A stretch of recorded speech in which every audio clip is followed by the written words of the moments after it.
So, activate lang natin yung laser. Okay? Click lang natin yung laser na icon. Okay?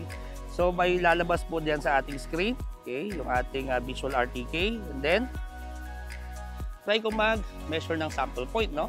Okay?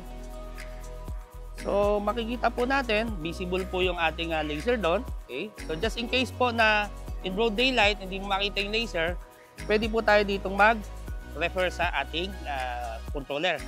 So, coaxial po yung nakikita nating crosshair dyan at saka yung tinatamaan ng ating laser pointer. Okay? So, let's say, sukatin ko ito, no? Okay? So, let's say, lagay ko dyan sa aking code is wall. Okay? So, by the way, pwede po tayo mag-zoom in. Okay? Zoom out. Okay?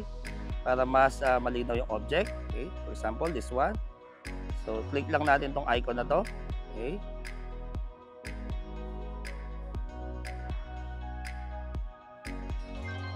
So, naka 5 seconds pa yung ano natin. So, set natin yung ano, no? Yung recording interval ng 1 second lang. Okay. Firm. Okay. So, setin uli natin. Delete lang muna natin yan. By the way, kung nagkamali po kayo ng measurement o namali kayo ng code, click lang po natin itong ating database icon. Okay. And then, select nyo yung gusto nyong i-edit. Okay. So, you can edit the code, the name, the height. Okay. So, kung sakali magkamali. Okay. So, proceed po tayo dun sa ating laser measurement. Okay. So, wall. Okay. Next ulit. Let's say, ito ay yung gate, no? Ito natin ng code.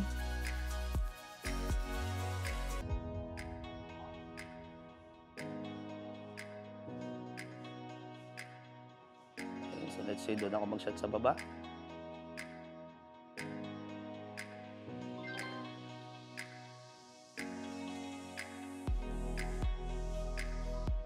So, di ba, napaka-convenient po kung gagamitin natin itong laser, no? Okay. So, kung titignan po natin, okay, by the way, mga ka-survey, up to 70 meters, pero we advise hanggang 50 meters lang. So, saan po ba yung gamit nito? So, halimbawa, mga corners ng mga building, hindi natin ma-reach, no? So, pwede nating ma-utilize yung ating EDM laser. And then, halimbawa, sa mga iskanita, pagpasok natin ng iskanita, matataas yung mga buildings or yung mga houses. Normally, yung mga RTK, mag-float na yan.